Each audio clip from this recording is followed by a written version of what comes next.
Hello and welcome to another episode of Halftime Cuppa's Coaching Club podcast. I'm your host, Danny Cook, and we have a really interesting podcast lined up for you today.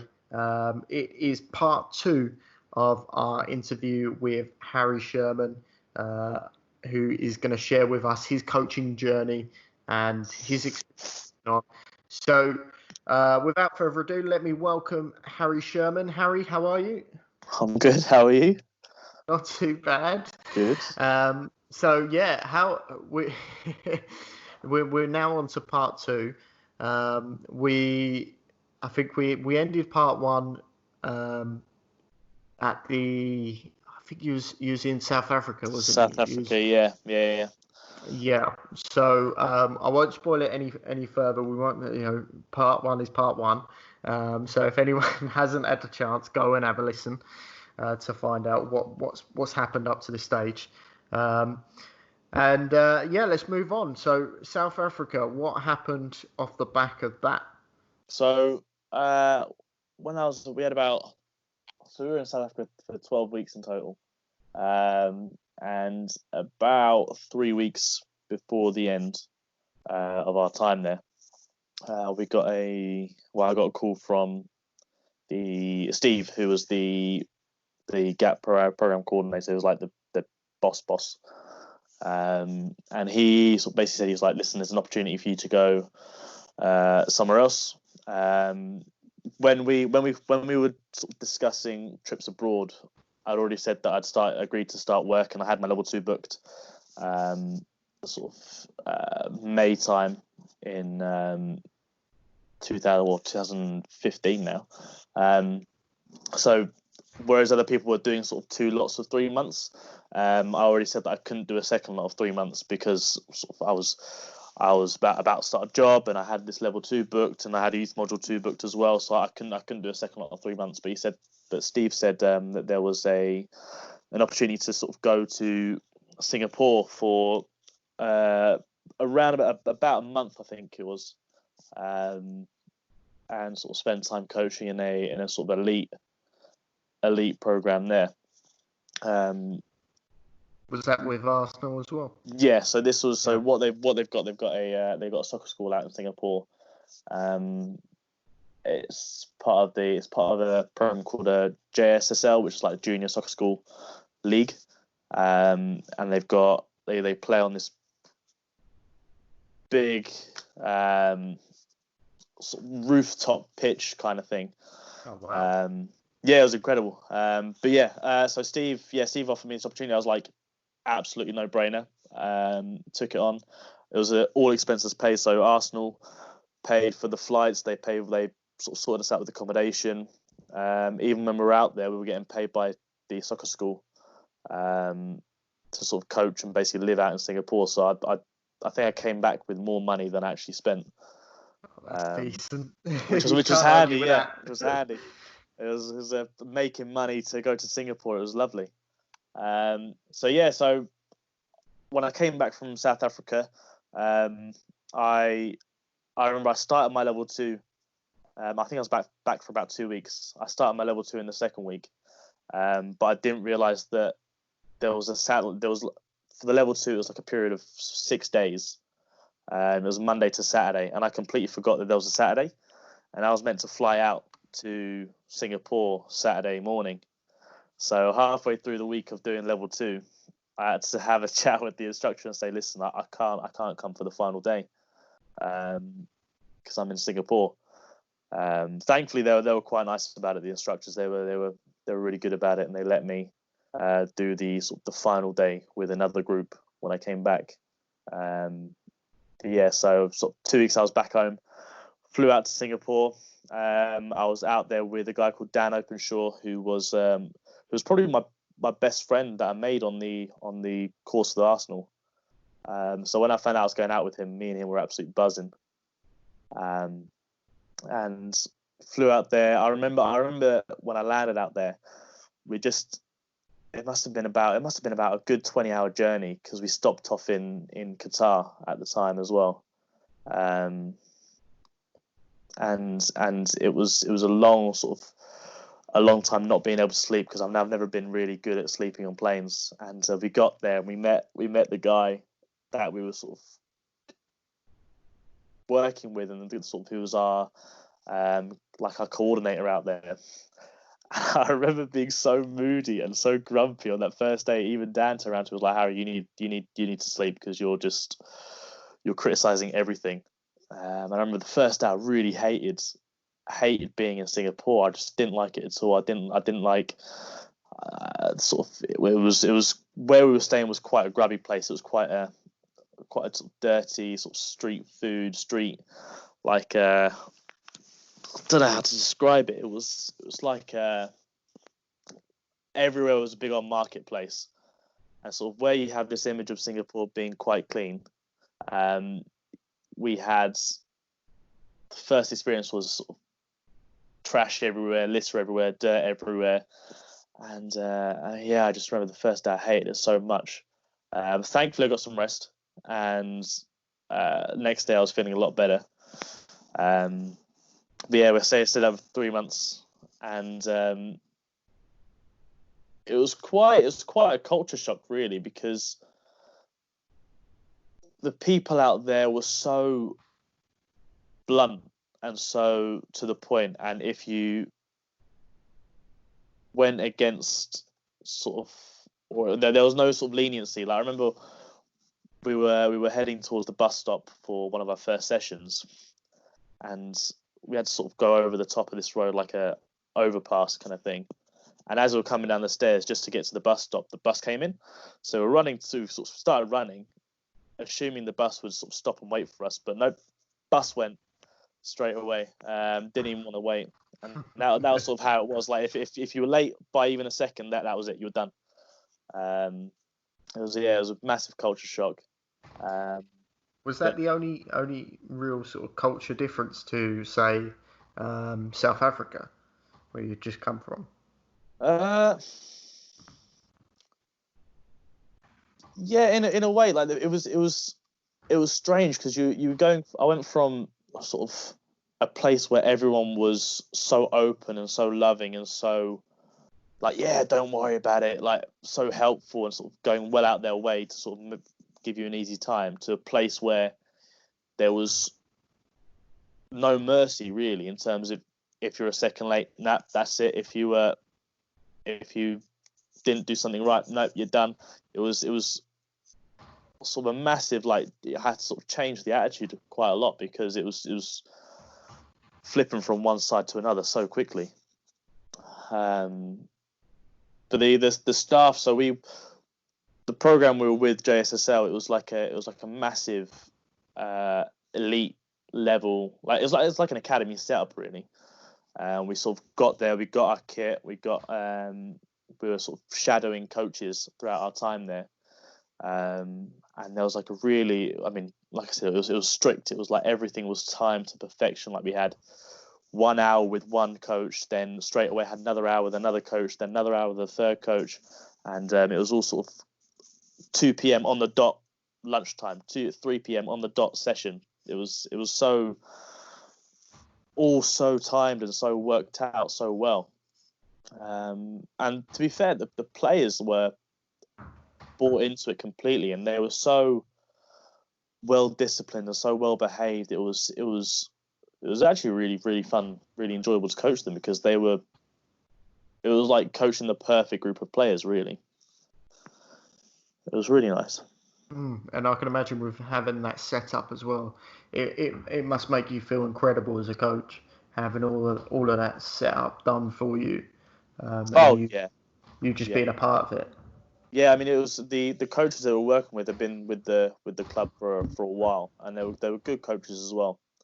I mean, the program itself was incredible. I mean, I don't know if you've heard of the Gothia Cup in Sweden. It's like a massive top level youth international tournament, but they were preparing their teams to enter the Gothia Cup, and they sort of got into the latter stages every year when they entered it. So it was a good team, a good program we were in.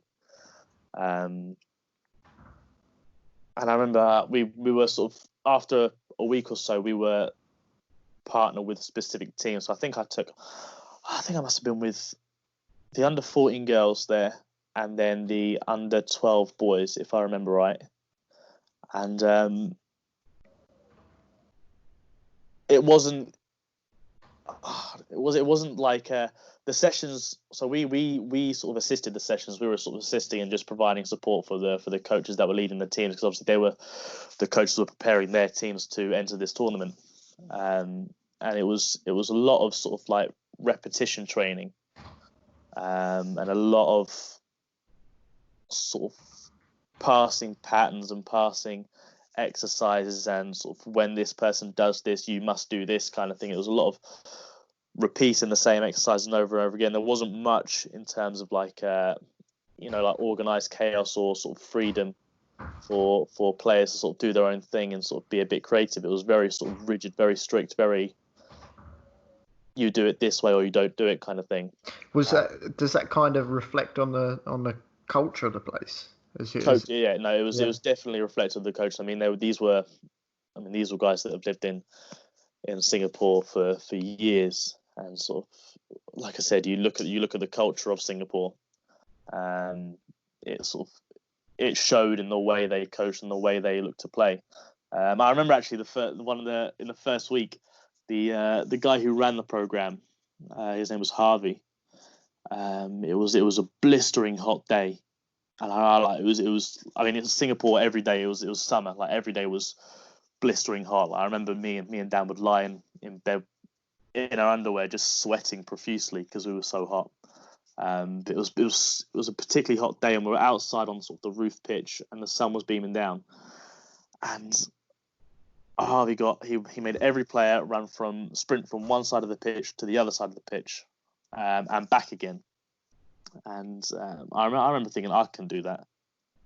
And we had like 110 players.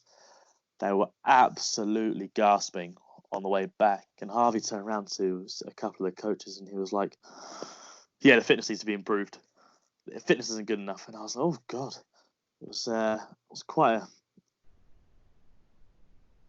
interesting regime to be a part of.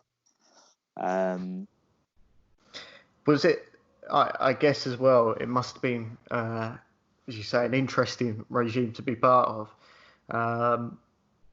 Does the level 2, having done that or having pretty much finished it at that point, did that kind of open your eyes a bit? In terms of the contrast between like how English coaches and how the FA wanted you to coach, and then seeing how coaches in Singapore are coaching. I mean, kind of. I mean, I did the old level 2, the previous level 2. So before sort of the England DMA came in, and before they did the sort of blocks, the way I did it was the level 2. It was you attend like a 6-day course. They teach you the sessions. You practice the sessions, leading the sessions with the other coaches in your group. And then you have a mock assessment weekend where you are given a topic and you have to coach that topic to the rest of the group, and then you get assessed for it.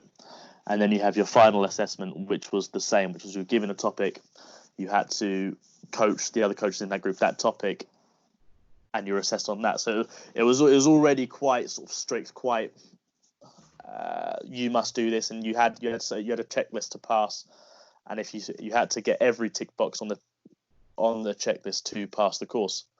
So it was in terms of the difference going from the level 2 to then Singapore, it probably helped me in a way, because it was already quite a sort of, we had to hit certain aspects, otherwise we failed. It was quite a strict thing we were doing anyway. So going to Singapore, I was seeing coaches doing similar sessions that I'd just seen on the level 2 anyway. In a way, it was helpful going to Singapore, because I could sort of see it all in live action with players, instead of doing it with coaches, which was quite good. Yeah, and I can imagine, as you've just sort of alluded to, if it was one of the newer level 2s, I'm sure that would have been a bit more of a contrast. Oh, absolutely, yeah, definitely. Okay, so you're out there in Singapore. You've got your 2 teams. How does that how does that go for you? Yeah, it was good. Like I said, it was high level. I mean, these players were good players. So the coaching was sort of more of a high level. It was more sort of what you think would happen in an academy session kind of thing. But with Singapore, one thing that we had to sort of deal with and overcome was lightning strikes. With Singapore, there was a high chance of lightning happening at any point in the area. And what each school had was this lightning warning or lightning bell. And it must have happened like every 3 days, the lightning alarm would go off, and we'd have to basically take cover away from the pitch for about half an hour to an hour, and just wait until the alarm goes off. So it was quite. I mean, we were interrupted quite a bit by this sort of like climate that we were in. But the coaching itself was incredible. I mean, we turned up, everything was there. We would run the session. The kids would go, and then like for an hour, we would sort of stay behind and kick a ball around as coaches. It was incredible. It was like where South Africa felt really good to give back to the community. Singapore you felt incredible by sort of doing these high level sessions and being part of a high level setup. It was incredible. The lightning bell, was that because the lightning storms are particularly bad out there? Yeah, so it was I couldn't tell you exactly how it was, but it was a high risk of basically lightning happening within I think it must have been like a 3 mile area. And in Singapore, if lightning strikes in a 3 mile area, you've got to take cover and basically protect yourself from lightning coming down where you are, kind of thing. And because where we were training was on like a rooftop, of course, we had to really take cover and really be careful of it because obviously we were closer to the clouds and where the lightning bolts were, kind of thing. Yeah, now I see. And I'm guessing as well you had floodlights. Yeah. Which are obviously conductors and something you don't want. Oh yes. to be attracting the lightning to. So okay. So how did that part of your journey end? It was over quite quickly, really. I mean, I was out there for just under a month. So once I got settled, I was already sort of making plans to come home, which was a shame, really, because I was starting to really enjoy it. And I was gutted as well because in Singapore there's a floating pitch, like a pitch on the sea. Yeah. And a couple of days after I left, there was a massive game on that pitch, and I was just like, oh, I missed a chance of playing on it because we saw it so much when we were out there, but we never got a chance to play on it. And obviously after I left, the coaches and stuff played a match on there, so I was gutted about that. But it was sort of like I wrapped up the last couple of sessions with the teams, with the coaches, said my goodbyes, and it was over sort of as quickly as it started, really, because it was such a short time. And I mean, it goes. I'm sure it went even quicker because of the enjoyment that you had. It's so evident, obviously, listening to the stories. So, no, fantastic. So, what happened off the back of that? So, you've now finished your experience in Singapore. What happens next? So, after Singapore, I came home. I worked in a pub basically 7 days a week, earning as much money as I could. Sort of between May and September when I went off to uni. In between that, I sort of did my youth module 2. I sort of took my assessments from my level 2. Thankfully, passed the level 2 before I left for uni, and then I came to UCFB to study football business and finance, and that was sort of where I got involved coaching in London, really. Brilliant. And what? Obviously, I know this on a personal level, but what brought you to UCFB? Why did you choose UCFB? Football, Danny. It was actually surprising how I came to, because I wasn't even considering it when looking at unis back in sixth form. I was sort of looking at your Loughboroughs to do sports or sports science or something like that. I was looking at, there was a course in Southampton where there was football studies. I was looking at doing that as well. Yeah. And actually, the only reason I knew about UCFB was at the Freshers Fair, or no, sorry, no, this uni fair that we were at in Surrey Sports Park, and they were giving out these free football stress balls. And we only went over, signed our names up to get a free stress ball, and then we got an email through over that summer saying, "Come for an open day at Wembley Stadium." And I thought, you know what, why not? I went with my dad, and actually that open day sold it to me, sold the whole uni to me, and they did a course which suited me. I mean, I was always decent at maths throughout school, and finance was always a route that sort of I was encouraged towards, and sort of the opportunity to do football business and finance, where you looked at finance within a sports environment. It was sort of a perfect course for me, so it was a no-brainer really to look to come here and study inside Wembley Stadium. Yeah, it's certainly appealing, isn't it? Question for you though, and this is a question I know I've been asked myself, and I feel like you've probably been asked this, but why did you opt to go for finance, a football business and finance degree, over say a sports coaching and sports business degree? See, when I was looking at doing the coaching degree, but what they were offering was coaches to do their level 1 and level 2 over the 3 years that we were there. Now I'd already done my level 1, and I'd already signed up to do my level 2 in 2015. So I deferred a year. So I finished school in 2014, then started uni in 2015.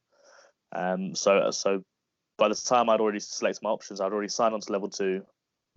And was ready to, and sort of the offer of doing both level 1 and level 2 again just didn't really,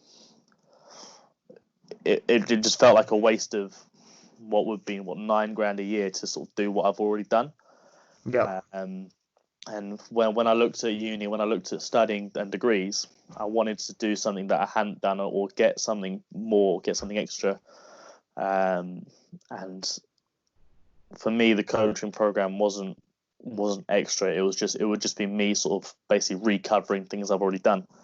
So I opted for finance. Plus, I mean, it was also like a backup option as well. Like, to get a degree in finance meant that I could go down the finance route if coaching didn't pan out, or if I didn't really or if I didn't want to go down the coaching route throughout my time at uni. Yeah, definitely agree with that. That's very similar to my situation as well. So, yeah, cool. So you're now at UCFB. Yep. We won't go into details how I met you, but you're now at UCFB. You've settled in probably for a little while. Yep. How does your coaching journey move on from there?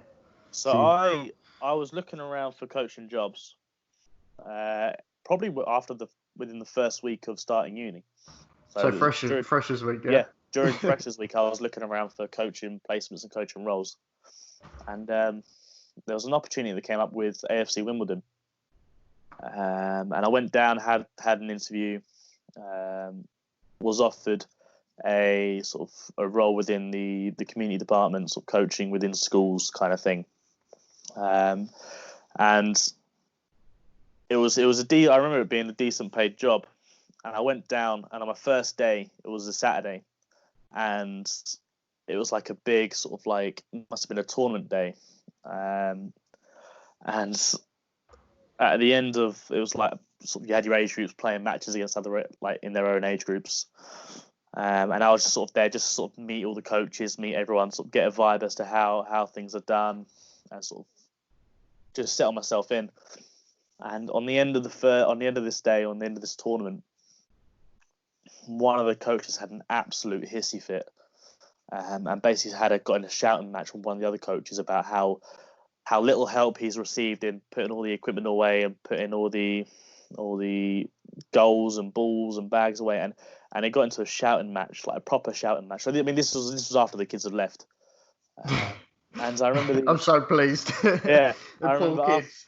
I remember the guy who was my boss. He turned around to me and was like, "Harry, this isn't how it always is." And I was thinking, okay, right. I mean, I hope not. Anyways, I was shadowing this other guy for a week. I was going to be shadowing this guy for a week and then taking over the schools he was coaching at, because I think he was either leaving or he was coaching somewhere else, or can't remember what. But throughout this week I was with him, the first couple of days he was just slating the club, and he was slating everything about it. He was like, "Oh, we have to buy our own equipment. We get no support," and it was. I was like, "Oh wow!" And sort of everything he was saying was like, "Yeah, if you can leave." And I was like, "Oh damn!" And it was. I mean, I was traveling quite far already. I mean, if you think Wembley to Wimbledon is quite a distance as it is, yeah. And to sort of have my first 3-4 days is basically seeing a shouting match between two coaches and having another coach basically slate the whole program to me. It's really selling it, yeah. I was like, yeah, this ain't for me. So so I texted him. I texted the guy who's my boss, and I was like, yeah, I quit. And he got in a swear, like basically started swearing at me, saying, "Oh, you've effed me over. Oh, this is put me in the S." And I was like, "Oh, blimey, all right."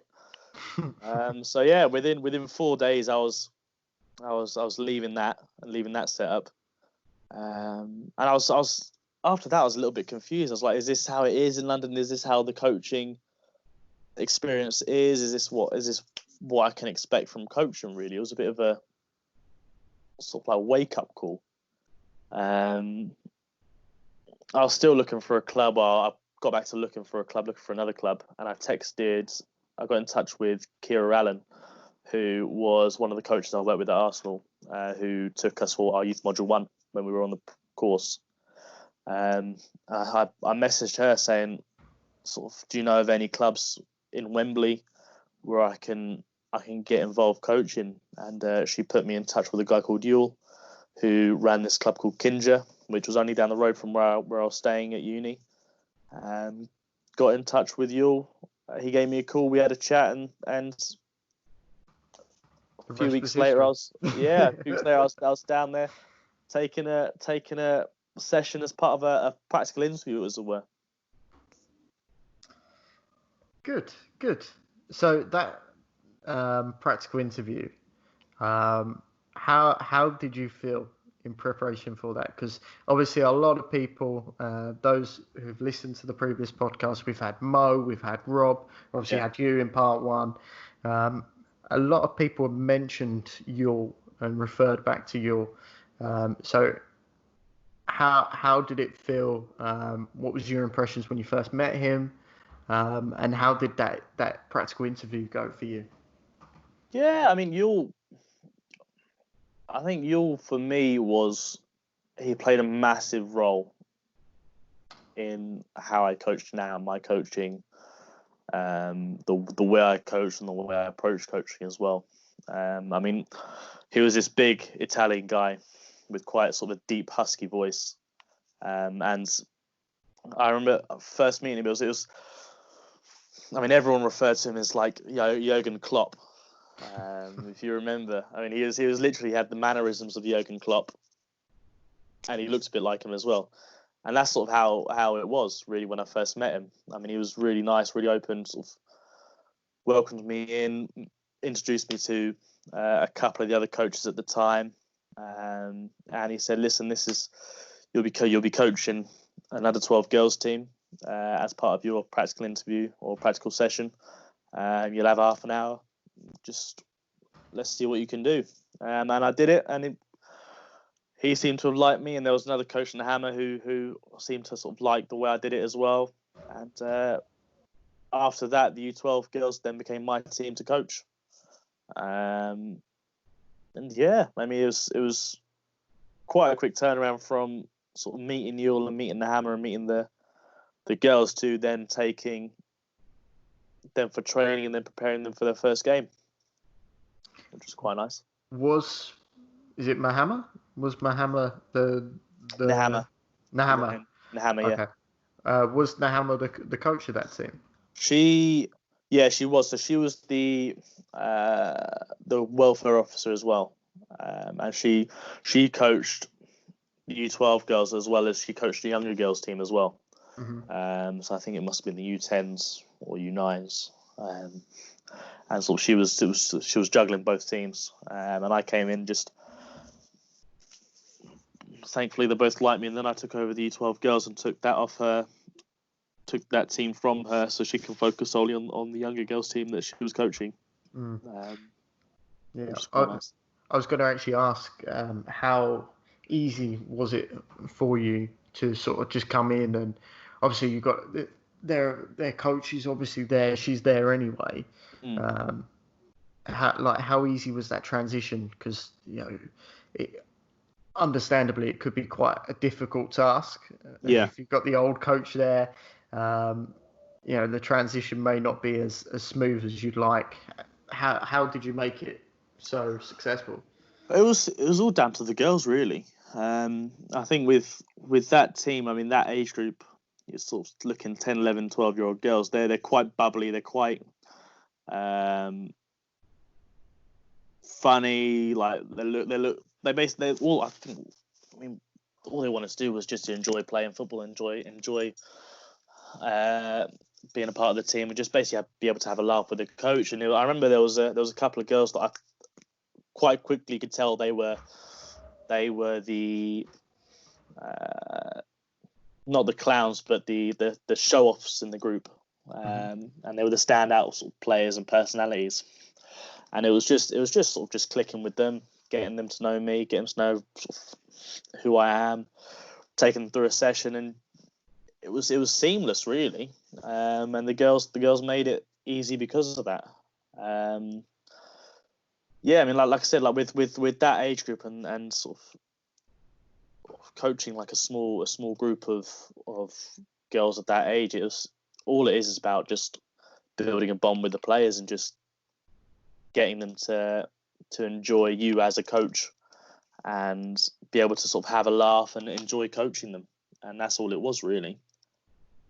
So you're now with this team. You're now with the under 12s. Talk to me. How does that go for you? That first sort of couple of months you're with them. Yeah, really good. I mean, it was for having gone from the previous coaching role where it was like a complete shambles to this one where I'm now leading a team of under 12 girls. I mean, I remember the first game we were miles away in Chase Lodge playing fields, and we played. I think it was Camden. We played, and we beat them 6-3. And we were all buzzing. We had a team photo. The girls were buzzing. I was buzzing. The parents were buzzing, and it was like the perfect start, really. And sort of from that, sort of, I had that bond with the parents. I had the bond with the girls, and it was so.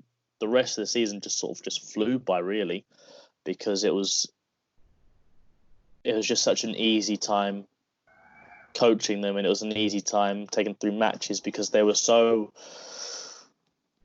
happy and enjoying it, and it was because they enjoyed it. As a coach, you enjoy it as well, and you can have a laugh with them, you can have a joke around with them, and still sort of run through the practices that you want to practice as well. So it was for the period, I think it was like November until that May or June, whenever we wrapped up training, it was just easy, really. That's all I can say. It was just easy. What was because I assume you probably learned a little bit during that season. What was the one takeaway, if you had to take away something from that season or that couple of months you spent with that team? I think it was how much enjoyment I got from coaching that team and coaching that group of girls. I think before then I hadn't really coached girls much. I mean, the only experience I had was in South Africa, and that was with a team that was already well underway and already really being ran really well. It was. Was there anything from the team that you worked with in South Africa? Was there anything that you transferred across at all? Anything you picked up? In a way, it's more the mannerisms sort of that you learn how to sort of speak to the girls and sort of coach the girls as well, because it's not the same as boys. Like with the boys, obviously the way I view the way I see the differences is that the boys are very confident in their abilities. They're very confident in what they're doing, and they have a very competitive attitude where they want to win every game, and if they don't win every game, something is wrong. Whereas with the girls, it's more they would rather lose the games but have a good time and enjoy playing and learn from it than win every game playing rubbish football and having sort of a really horrid time of it. And that's sort of the main differences I saw when I was from coaching the boys previously and sort of coaching the girls at Kindred and the girls in South Africa. It was just a difference in attitude. And so the way you approach that and the way you coach those players as well is different, obviously because of those differences in attitudes. But I mean, I always found it easy and seamless because it didn't feel like coaching. It didn't feel like sort of being like a strict military style coach, because you weren't. It was more sort of you're engaging with the players. You have that bit of banter and a bit of a laugh sort of outside the sessions, and when the session starts, they're all really serious and really focused and sort of going through the practices as best as they could. It was I guess if I picked up anything, it was just how to sort of how I approached the players and sort of my manner in approaching them as well. Great. And so now that first season's over. Talk me through what happens next. Where do you get to that second season? So that team then became yours and Mitchell's team, if you remember, because Yule had a U13 girls team as well, and he ran a U13 girls team and a U15 girls team, and he was looking to try and focus on one, which was the U15s at the time, and he sort of towards May, June time, he asked if I was interested in taking over the U13 girls, who would then become the U14 girls next season. And obviously you and Mitchell had come in and you guys were sort of in line to take over the U12 girls I had. And from coaching the U12 girls, I then coached the U14 girls, which in all honesty was a step up for me as a coach, because the U14 girls were a very, very good team and we had some very good players, and it was a bit more serious than the U12 girls team, which was probably a bit more recreational, as you know yourself. Yeah. So that was quite a good experience. I mean, I remember I attended the last couple of games of the seasons with you, just sort of get to know the girls and sort of see how they play and sort of prepare myself for taking over that next season. And I mean, it was the same as U12 girls. I mean, you built the relationship with the girls quite easily and quite quickly, and they took to you quite quickly. And we had a home game, and behind the ground or behind the pitch for our last home game, there was a big sand pit. And there was one girl, Bella, who was the one of the biggest personalities in the team. As soon as the game finished, I mean, it was a gutting result, because I think we must have been 2-1 up with 10 minutes to go, and we lost 3-2. So I mean, me and you were gutted because we only just lost the match. But Bella, she ran into this big sand pit, jumped in it, and then got sand and started throwing it at everyone else, and suddenly it became like a sand throwing contest, which was hilarious and very annoying because it went in my ears at the same time. I can imagine. So I took over that team next season, and we played 11-a-side, and it was like I said, it was a step up in coaching, because you're coaching a good team of girls against other good teams as well. So it was, I think that season where I coached the under-14 team really matured me as a coach as well, in terms of dealing with the game situation, dealing with sort of that internal pressure you feel of coaching at sort of a higher level as well, which was different. When I spoke with Rob, I spoke with Rob in the previous podcast. I asked him about his relationship with the parents. How was your relationship with the parents that you worked with at the under-14 team at that time? It was brilliant. I mean, it was.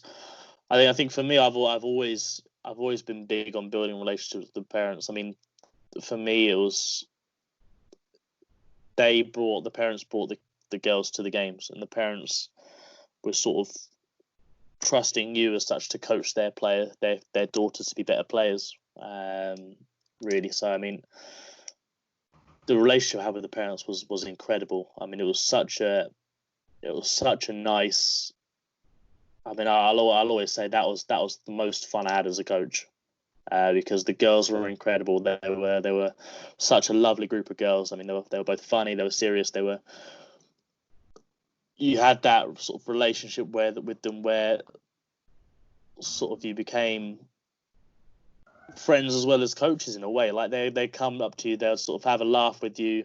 We had one girl, Lulu Rose, who would sort of take the mick out of one of the other players, Eliana, and she'll try to get you involved in taking the mick out of her as well. And it was brilliant. And with the parents was the same. Like you'd have the parents sort of taking the mick out of each other, and you'd take the mick out of them, and they'd help you with coaching as well. And sort of there was one of the parents. I mean, there was a girl called Eliana, and her dad Emil, and my mum and Andy. She both of them, I think, were really helpful in me as a coach as well, because they had always sort of stand on the side and they sort of question me, but in a good way. They'll be asking sort of why I was doing certain things and why I was playing Eliana in one position, and sort of for me, I had to sort of justify to myself and to them sort of why I was doing these certain things. Like I remember I played Eliana left wing a couple of games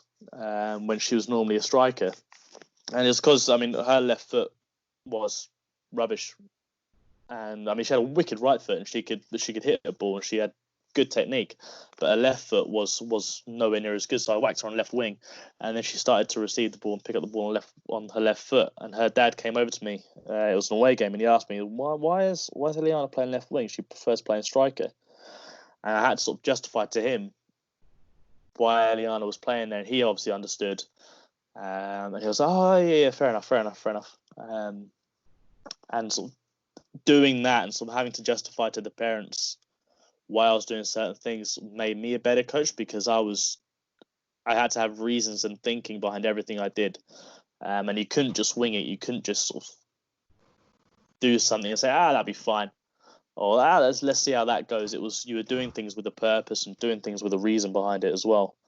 So I mean, yeah, the relationship I had with the parents in that team was so important and so good as well. I mean, it was helpful as well because it gave me lifts to and from games, which was handy. Always helps.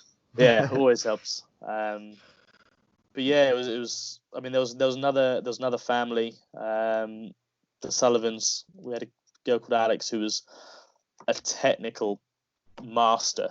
I mean, she was phenomenal with both feet. She was quick. She was just amazing. I think her only trouble was just matching players physically because she was absolutely tiny. But she was so determined that she always gave them a really good go. And they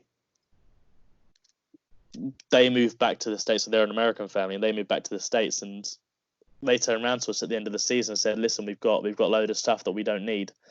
Do you want it?" So I mean, building that relationship with the Sullivans, I mean, it materialistically ended great for me because I got a couple of TVs and like a crepe maker and loads of other stuff as well, which was handy. Should have kept the crepe maker. I should have done. could do with that right now. Absolutely. Yeah, I mean, yeah, go on. no, I was just Sorry. to say, I've always felt it important to build a relationship with the parents, because if you get the parents on side and get their support, it makes your life so much easier, because they will go out of their way to help you out, and they'll go out of their way to make things easier for you. Like there was another parent, Doug, whose daughter was Anna. I mean, she's playing at London Bees now. She's an incredible player, and he turned around to me one day. I was like, "Listen, like you haven't got an assistant. If you need someone to help you, just putting cones out and just sort of just doing the little things that you need done, so you can focus on the girls. Like, give me a shout." And it was that sort of kind of attitude that the parents had. They were looking to go out of their way to help me out, and they were looking to do things to help me as a coach as well, which was just incredible. It's brilliant. It's brilliant. Their support for you as a coach is really, really brilliant to hear. And I guess the point I wanted to just come in a little bit earlier and just sort of reinforces your fantastic insight in terms of how a developmental coach would work. So, as you said about playing normal forward who maybe isn't great with her left foot, you're then putting her on left wing to try and develop her touches with her left foot. That I think is the hallmark of a developmental coach. So fantastic work there. Love that. And I hope anyone listening in who's working with players, maybe not even, maybe a little bit older players as well, maybe they I could take what you've just shared with us and implement it into their team, and when they go and coach. I think that's really, really good. So I appreciate you sharing that with us. Okay, so that season, how did that season end for you? How did it end? That's a good question. I haven't even thought of that. No, I mean it was in turn. I mean results wise, I think we finished like fourth. Cup wise, didn't made it a couple of rounds, but sort of didn't make it into sort of the semis or the finals. It was sort of, I mean, from a performance perspective, it was fairly sort of like a straight line, really. I mean, we obviously the girls played some really good football. I think we just struggled against the more physical teams that sort of bullied us off the ball a little bit. But as a whole, it was the whole season was just a good experience for me and the girls, because we started playing some really good football, and we played some really good stuff on the ball. I mean, finishing them off was a little bit different. We had a few strikers who could really hit a shot, but their accuracy was a little bit off, or it wasn't perfect all the time. So they'd go one game and score 2-3 goals, and then they go the next 2-3 games without scoring at all. And it was kind of one of those seasons we had. But we towards the end of the season, we looked to, so Yule took his older team, they were under 16 girls at the time. He took them to Italy every year, and that year we then took the under 14 girls as well to Italy too. And I think we even took the under 12 girls as well. So Mo's team at the time, we took them, and we entered this tournament in Italy. Had a weekend away in Italy, and that was that. I think that was the year I won the tournament. Actually, I beat Yule. I beat Yule in the semi-final, and I beat Bologna's academy in the final. And I remember because our keeper broke her arm before the first game had even been played, so we were already keeper down and a player down. I was already thinking, oh god, here we go. And it was blistering hot as well. But the girls were incredible, and we had such a good sort of balance to the team, and we managed to pluck wins out of nowhere. Then in the final, I mean, it was probably the biggest test I've had as a coach at the time, because you're playing against this academy side in Bologna Academy with probably my best striker in goal. We had one player who had already fainted. Well, not fainted, felt a little bit lightheaded because of the heat, but was up and running again. We had another player who was just on her last legs because of the heat and because of playing all day. And we managed to grab a goal early on, and then for the rest of the game, it was basically sit back and defend and basically stop them from scoring.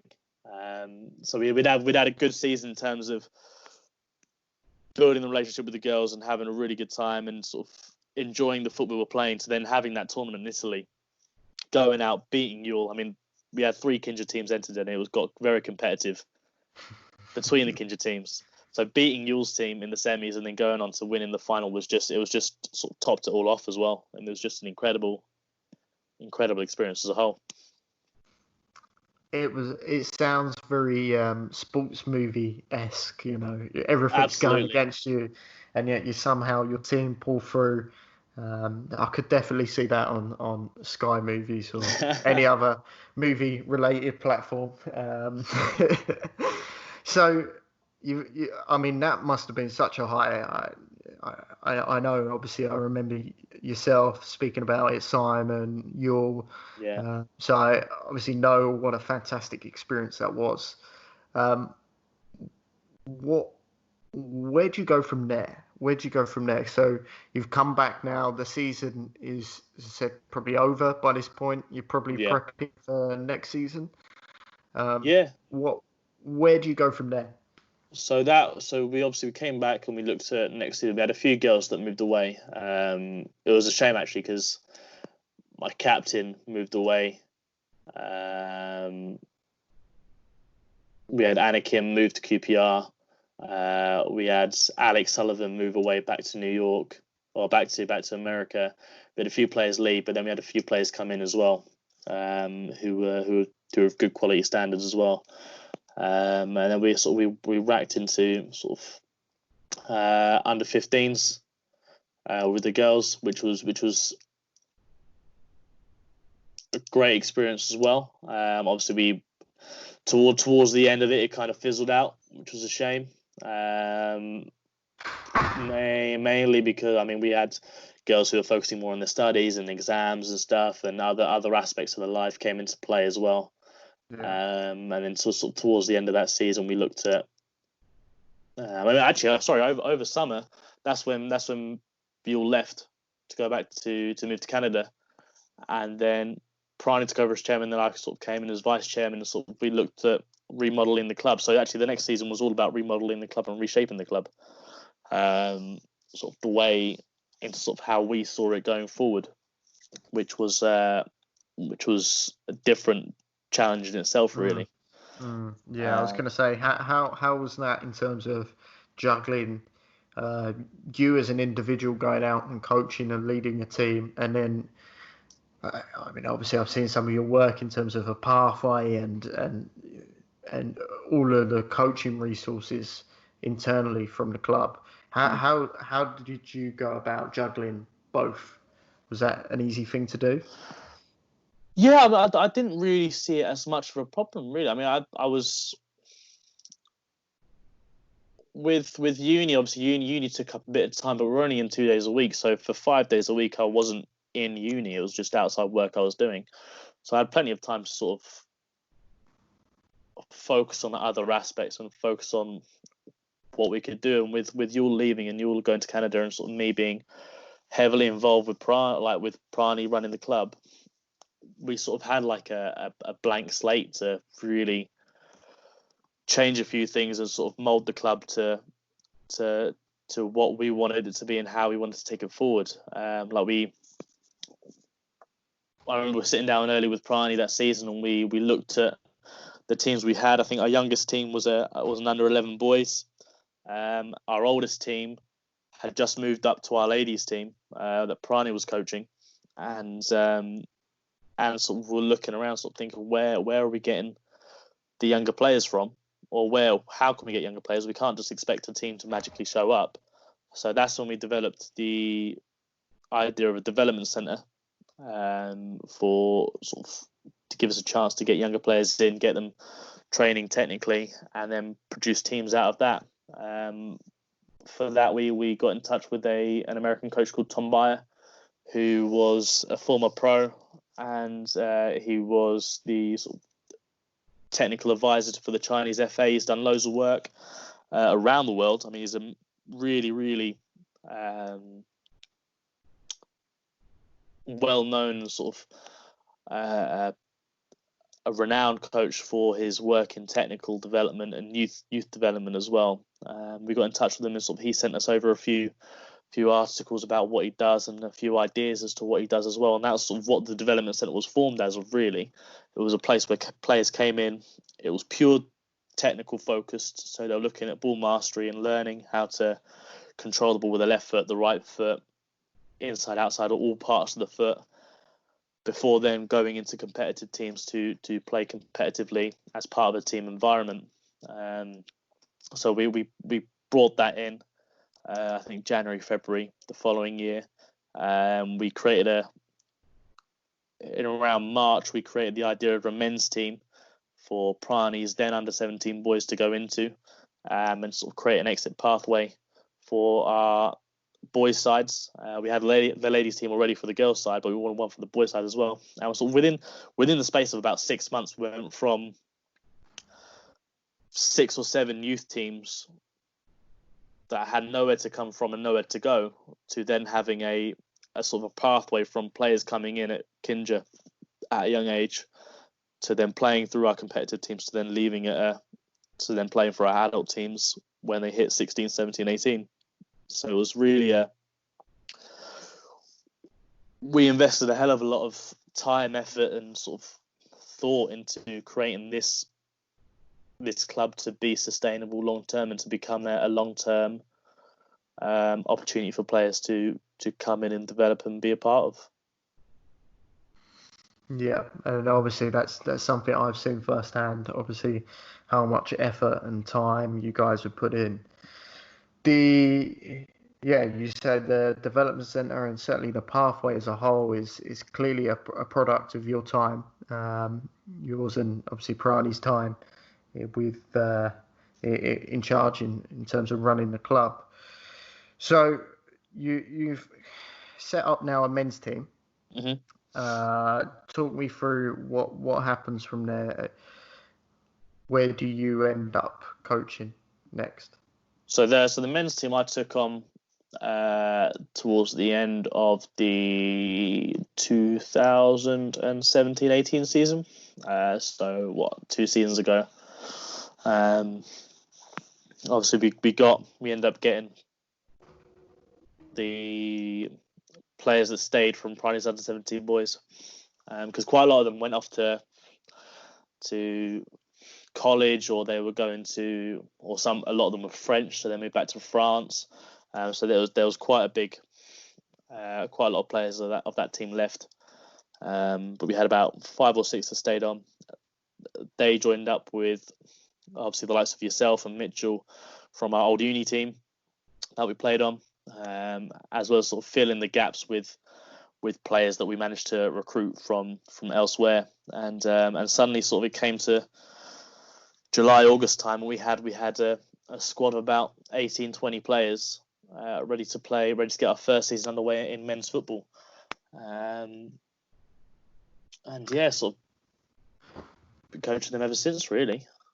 So how does obviously we're going to go into how these seasons, or how the season progresses for you. Yeah. But initially, what was the difference between men's football and youth football in terms of coaching? What's been the, I guess, main differences for you? I think my approach has changed. More discipline is applied, and sort of I've become more focused on the discipline of the team, and sort of there's less focus on the technical side of things, because you're already dealing with players that are sort of quite technically good, and sort of they can move the ball around quite well. So it's just sort of, it's more teaching, getting them involved in sort of the tactical side of things, getting them playing how you want to play, sort of just in terms of the style of football. And guiding them throughout games as well. I mean, we had quite a young team. We've always had quite a young team because it was from players from our old under-17 boys. I mean, and we're getting uni players in. I think the oldest player we had that stayed with us the whole season must have been 24, 25. So it was quite a young team as it was. It's certainly the youngest in the league. So it was just giving them the tools they needed to go out and win games. I mean, whereas youth football, you're sort of looking at developing the players and sort of teaching them the bits they need to go out and sort of become better players in a long-term aspect. This was players that were sort of either at their peak or nearing their peak, and you're looking to go out and really fight other teams and go out and try and win games, really. I mean, there was still a lot of development they had to do in terms of their learning of the tactical side of things and sort of developing their intelligence of the game as well. But the technical side of things was less of a focus, as it is probably the predominant focus in youth football. Okay, so how did that season play out then for you? Good, actually, really good. I mean, we started off. It was difficult to start off. We struggled to get a win. First few games. I mean, we had a young team that was used to playing against boys, and they were playing against really big physical sides that were looking to basically smash you and grab goals. And that took us a bit of time to adjust to. But then we had this one game. It was against Kodak, who were top of the league at the time, and we ran out and we just had an absolute class game of performance. We ran out 4-0 winners, and that was our first win, and that sort of really turned the season around a bit. It sort of gave us that belief that we could go out and win, that we could go out and play football. And for the rest of the season, really, we sort of showed that we can go out, we can outplay teams, and we can beat teams using a technical style of football or a technical way of playing. And sort of we played teams from higher divisions who would play us in the cup, and they'd all turn around saying that the technical quality in the side we had was phenomenal. It's just that maturity that they needed to overcome these physical obstacles they had, and work around these challenges that they were being asked of. And so when it came to the end of the season, I remember the last game we played was the best performance we'd ever played, because we played against a side who finished second in the league, and got promoted. And we ran out. We absolutely hammered them. We finished the game winning 5-1, and it was the best performance that we'd seen of the team as a whole. And it felt like in that game, it felt like that everything that we'd taught them throughout the whole season sort of came to fruition in that game. And it was such a proud and beautiful moment, because it was, the boys could feel it and the boys knew it as well. And it was just a sense of real achievement from everyone about how we played and how we could play and how we want to play in the future as well. So it was a really good season we had, and a really enjoyable one as well, which was really nice. Good. And how did you? So you said obviously when you played against sides that were higher up, and they obviously emphasised on the technical ability of the group. Was there any approach, any different approach that you had to take to kind of get out the physical side or get out the tactical side in the players a bit more?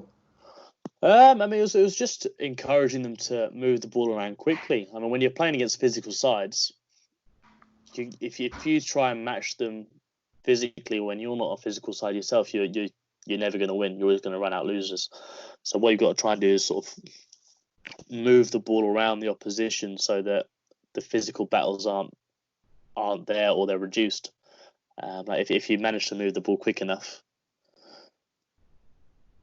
yeah. I mean, sort of you don't have that need to go shoulder to shoulder with someone, because you're moving the ball so quickly that they're just sort of chasing tails all the time. And that was sort of what we kept encouraging them to do, and just sort of be brave in possession, be brave on the ball, and sort of don't be afraid when that physical challenge comes, just hold your ground and look to ping out a pass. And that's what we emphasise a lot of, and that's what the boys thankfully took on as well. So what I gather from this is more a case of you stick to your guns, stick to what you're good at, maybe just make it that little bit better in terms of zippiness of passing, moving the ball quickly, and hope that then creates the opportunities. Absolutely. I mean, there'll be no point in us changing a complete way of playing to match someone else, because we will never succeed in doing that. We've got to keep playing the way we want to play. We've got to keep doing the things that we've focused so much on doing, and trust that if we do it well enough, we'll beat the opposition. And I mean, we had that in a few games, so we did that and we proved it. But it's just developing that consistency really in doing so, and sort of making sure it happens every game. That was the real challenge. I guess as well, a challenge you might face, and I don't know if you have, is a buy-in from players. Was that a challenge for you at all? Getting that buy-in in terms of we are going to stick to this style. This is our approach. This is what we're good at as a team. Did you ever feel that was an issue at all?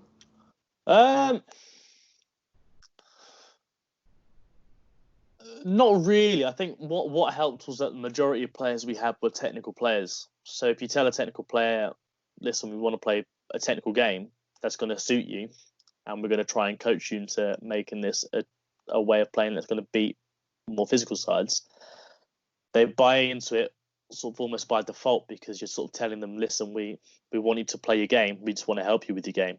The only issues we had were from players that came in that were more physical and wanted to play the more physical style game.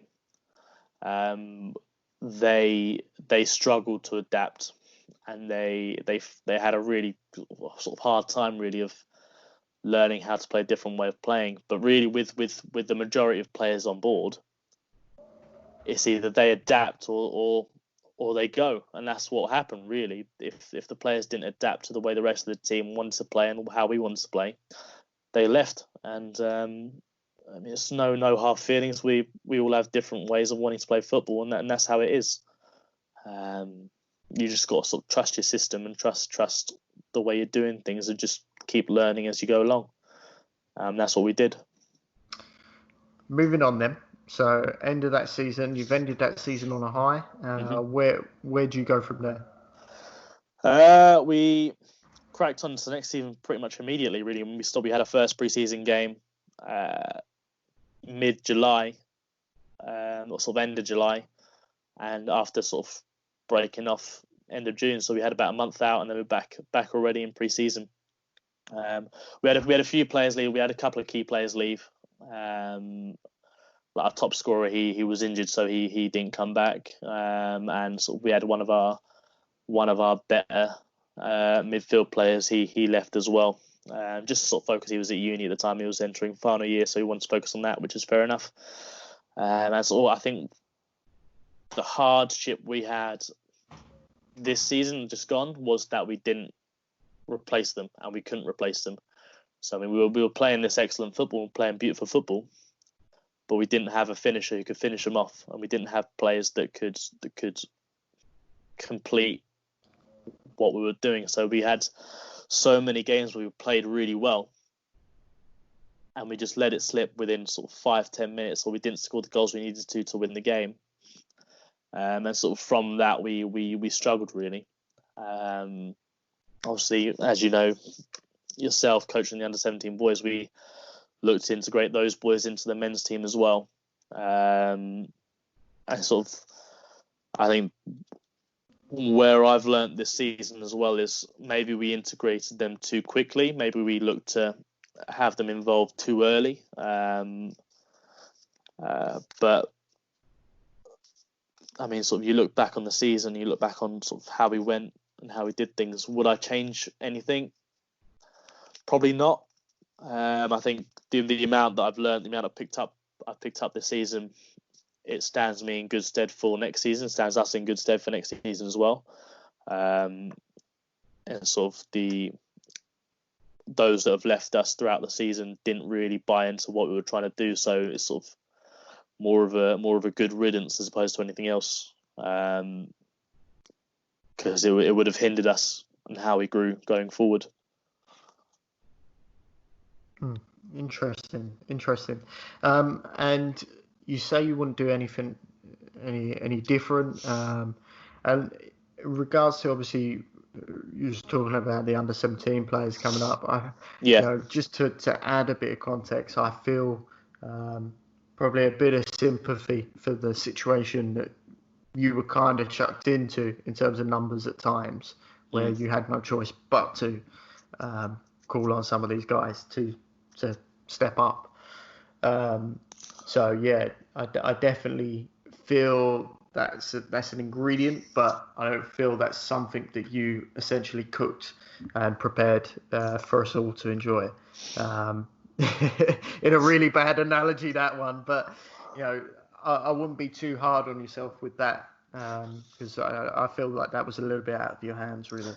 No, I mean the way I see it is, I don't have many regrets when it comes to coaching and the way I've been coaching. I think with everything, it's been sort of a process to get me to the coach I am today. Like, even like when I look back at even like the under 14 girls, the under 12 girls, there were things that at the time, like if I look back and I see myself doing this, I'm thinking sort of, what the hell are you doing? But then sort of having gone through that experience, sort of realizing that I was in the wrong, or realizing that I maybe could have done things better, it's prepared me better for going forward.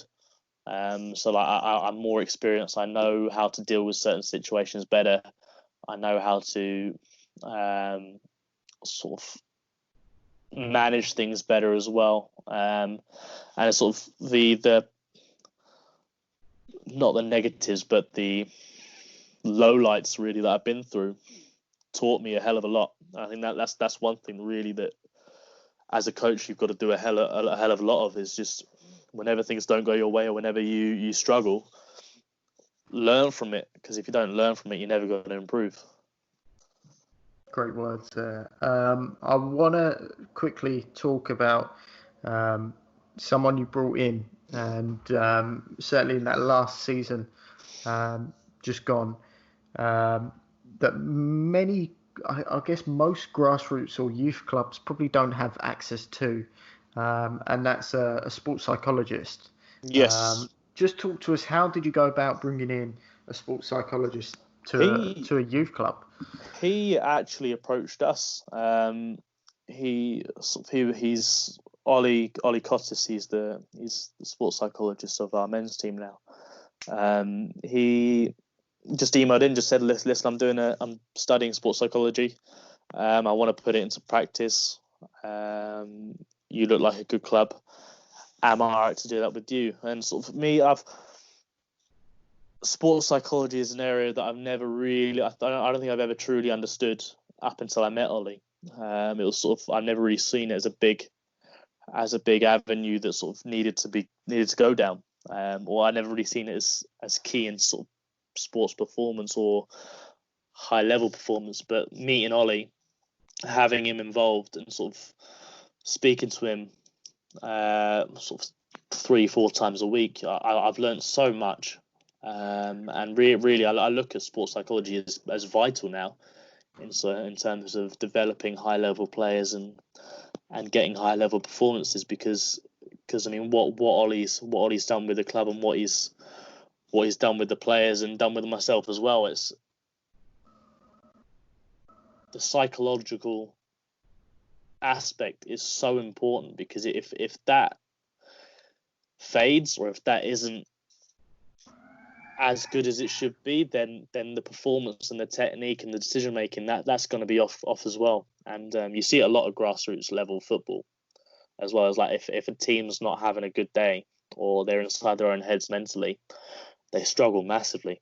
So Ollie's really come in. I mean, he's changed the mindset of quite a few players, and he's been incredible. I mean, there's a player in particular, Alex, who is a young defender, a young centre back, who last season struggled technically, struggled physically, struggled with quite a few things.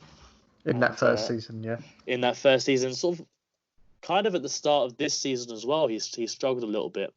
And we had another defender come in who was big, powerful, and strong, who was a lot more physical. And Alex was benched a couple of times. And obviously, Alex was in discussions with Ollie a lot from sort of the end of last season to the start of this season, throughout this season as well. And there was one game in particular that he started off on the bench. He was benched for about 60 minutes, and then we looked to bring him on. And I don't know if he said it to you, Danny, or if he said it to Ollie. But he turned around and was like, I want to prove a point. I want to make an example. I want to prove why I should be starting with this last 25, 30 minutes. And he came on. He was absolutely incredible. He ran the show. He was phenomenal. And since that game, it was like a switch had been turned from this shy player who lacked confidence, who was technically not as progressed as some of the other players, and physically shied away from challenges, and in the air struggled with the judgment of the flight of the ball, to then he switched into becoming this really, really strong, really solid, really reliable defender. And for the rest of the season, he sort of became the first choice centre back we had, really, because he was incredible. He was brave on the ball. He was taking risks. He was looking to drive forward and create sort of begin attacking movements from centre back. And so he made a couple of mistakes, and mistakes he made sort of led to us conceding a couple of goals. But his attitude had changed so much that where he would have normally sort of gone into himself and really struggled for the rest of the game, he was then continuing to try and play positive football despite having already made mistakes. And I really do believe that Ollie's had a massive part to play in that.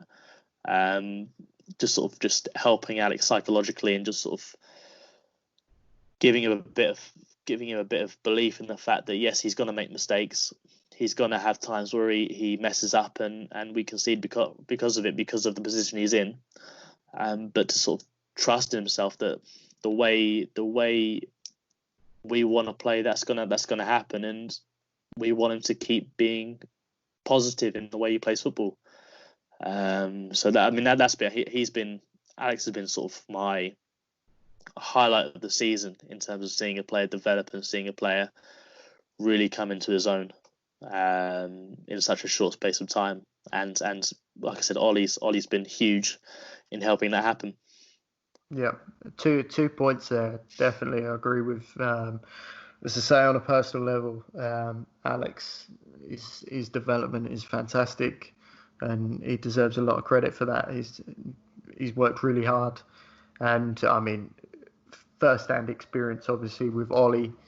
I pester the poor bloke when he comes down to training. I pester him because. Oh, I mean, I do too. I mean, I'm always asking, like, you just want to ask him, yeah. Have I?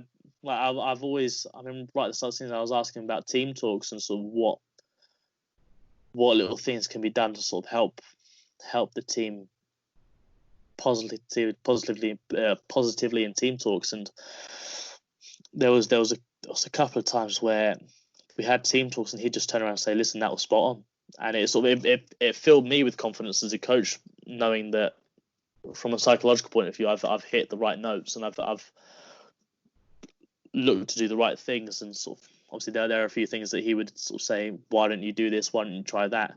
And it's changed the way I've done things as well. So I mean, Ollie is sort of a person I go to a lot now, really, in terms of how I coach and how I approach coaching the players and sort of deal with the players as well. I definitely agree. I think he's probably one of the it's a bold statement, but one of the best signings, as in absolutely brought into the club as a whole. Like the impact he's had on obviously the men's team, but obviously the under-17s team as well. His impact has been fantastic. So yeah, I agree with you on that. Looking ahead, so obviously now is not a great time because of the the coronavirus has stopped football. So Yes. the season. Talk to me. What's happened with this season in terms of how this season's resulted, and then looking ahead to next season. I just want you to just sort of outline what your ambitions are for the team, and where you see them going next season. So this season, obviously, it finished earlier than expected. Obviously, the leagues have now been null and void. It's a shame it stopped when it did, really, because the last game we played, similar to last season, it was probably the best performance we've had all season in terms of that. We ran out against a team that we'd lost to previously, and we'd smashed them 5-0. And we played a really solid game in terms of defensively, really assured, going forward, really threatening and really dangerous. And we just completely overran the opposition. So it's a shame we weren't able to sort of build on that and develop sort of a run of a few games of doing really well, which would have helped sort of us psychologically as well. But I think now all focuses on next season. Looking at with the men's team, we're looking at trying to recruit heavily and build a really strong team to go out and be competitive in the league next season. Obviously, with the under-17s coming through, they're getting that little bit older and that little bit more mature as well. Can we bring them into the fold, and can we look to push them even further? We've already had a few of them play for the men's team already and sort of really do well for the men's team, so they're going to hopefully become more prominent. Do we go two adult teams? Do we make a reserve team as well? That's something we've got to decide on as well. We've got a number of players who are already keen on joining up with us next season, which is good. But what we want to focus on is having two teams that are technically very, very good and can go out and look to play really good football as well as having sort of a really good team environment as well, which I think sort of throughout last season we sort of missed a bit in terms of we had a few bad eggs join us, and sort of towards the end we had a few bad eggs leave us, which was good, but sort of it was too little too late really. But it's sort of looking at having a positive season next season, hopefully making it a season that we all could be proud of and we can enjoy, and just having a good time playing some good football. Great stuff. So I've got two questions to finish us off with. Go on. So I appreciate you giving up your time. The first is in terms of the team, and obviously this coronavirus that's going on right now. What are you doing to keep them engaged and to keep them developing during this downtime? Well, we're looking at doing presentations for the boys, looking at sort of more tactical analysis of different teams, and sort of giving them a bit more of academical learning of football. I mean, technically, there's minimal we can do in terms of helping them technically, other than encourage them to keep moving the ball around and keep practicing there with the ball at the feet. What we want to try and do is can we develop their intelligence of the game, develop their understanding of different tactical systems, different ways of playing, how different clubs play and how different teams set up, and how they use the tools they have to achieve success. So that's one thing we want to do. We've got one of the boys posted in a fitness challenge. We've got a few players doing this fitness workout daily challenge, which there's a few players that are keeping up with, which is good. A few players are sort of doing runs, doing long distance cycling, which is good, keeping up their fitness, and just different ways to try and keep them engaged. Really, I mean, it's difficult because obviously you can't see the players and you can't interact with them on a personal level in terms of face to face, but it's just keeping them just keeping the communication up, like in group chats and messages, and just making sure that they're all okay and they're all handling everything okay, and they're all ready to go for next season, really. Final question then. Go on. What is your overarching ambition as a coach? Where would you like to go? It's a difficult one because I'm not really sure. I mean, the overall ambition is to eventually have coaching as my full-time job. That if I can get that, I'll be happy, and I can be happy with life if I achieve that. Long term, I would love to be part of a professional setup, be part of a professional team, either in an academy or within the first team. That'll be an unbelievable experience. I'd love to have. Another one would probably be coaching abroad as well, like in the States, the USA. I'd love to spend time coaching there. Again, either youth development or coaching within an adult setup. I'm not really too fussed, if I'm honest. There's sort of a few different things I want to do, and there's a few different things that I'd love to be involved in. But saying that could all change. Like, I remember if you'd asked me that question 2 years ago, it would be completely different as well. So yeah, right now I'd love to be involved in the professional game, get a full-time job as a coach, or coach in the States, really. Okay. Well, if anyone listening in has any contacts or knows Send of them my anyone, way. or is that person who has links, then please get in touch with Harry or get in touch with us. So that brings us nicely, obviously, to the end of the podcast today. Thank you very much for sharing your journey with us, Harry. And best of luck, obviously, into next season as well.